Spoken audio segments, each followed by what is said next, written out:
Hi guys, Jason here with the One Stop How To Guys, bringing you the official episode 1 of a brand new series all about music theory. In this episode, we're going to be talking about our first concept, and that's pitch. Now, what is pitch? Well, it can be defined as the perceptual highness or lowness of a given note. Now, what defines that highness and that lowness is a concept called frequency. Now, what we're looking at here is a sine wave, and this is just a single cycle through a sine wave. And a sine wave is the purest tone that we can have in any audio format. I'll play one for you now so you can hear what it sounds like. So what we're looking at here is a single cycle of this sine wave. If we were to measure this sine wave and its frequency, we would say that it's exactly 1 hertz. Now, the more of these sine waves that occur within a given second, the higher that frequency would sound. Now, the less of these that we would have occurring within a given second, the lower that this frequency would sound. And directly correlating to that, we would then say that this note is higher in pitch than this note. And in actuality, what we're saying is that the frequency of the first note is higher than the frequency of the second note. Now, we said that this highness or lowness is a perceptual highness and lowness. And what we're actually saying is that this note is higher or lower relative to some other note that we've heard. So, for instance, we hear one note, and then we hear a second, and we decide whether or not that second note is higher or lower based off of the first. We call this having relative pitch, the ability to identify the highness or lowness of a note based off of some other given note.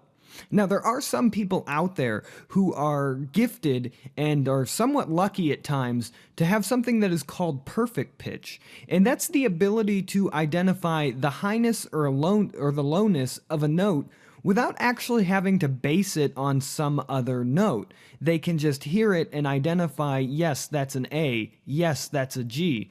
And these people are actually somewhat more gifted and lucky, like I said, to have this ability. However, don't think that just because you don't have perfect pitch that you're in some way less off than someone who does.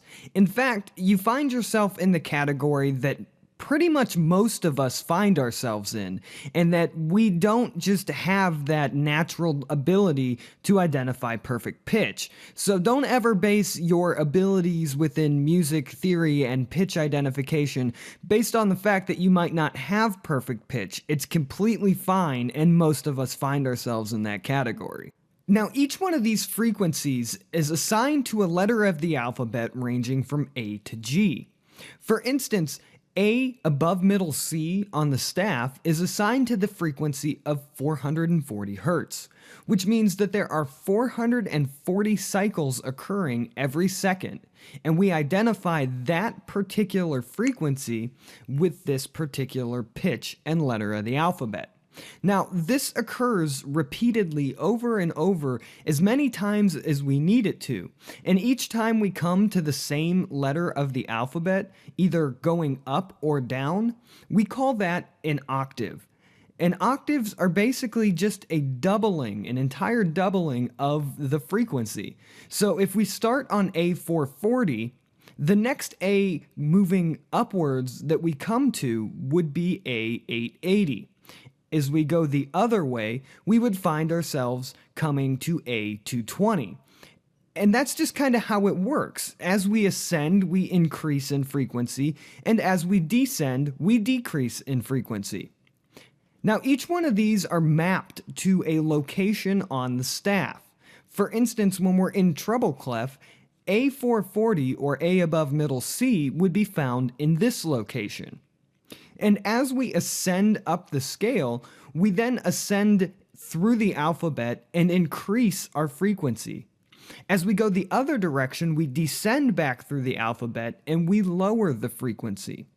Now, the staff and note placement and all of this stuff is what we're going to be covering here in the next few tutorials. So for now, we're just going to kind of throw this aside. But you can see that by using the staff, it's easier to identify the higher or lower pitches based on a given frequency. So let's do a little exercise here. What I'm going to do is I'm going to play two tones, and I want you to identify whether or not the second tone is higher or lower than the first. So let's get started.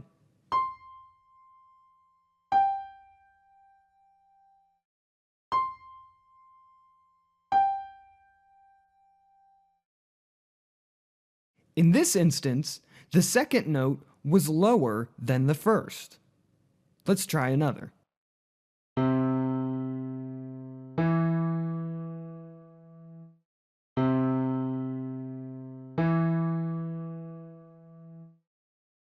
Here we find that the second note was higher.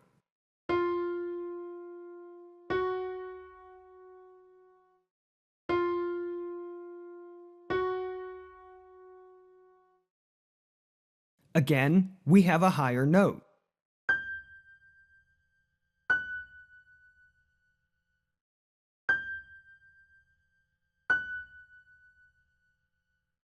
Here we have a lower note.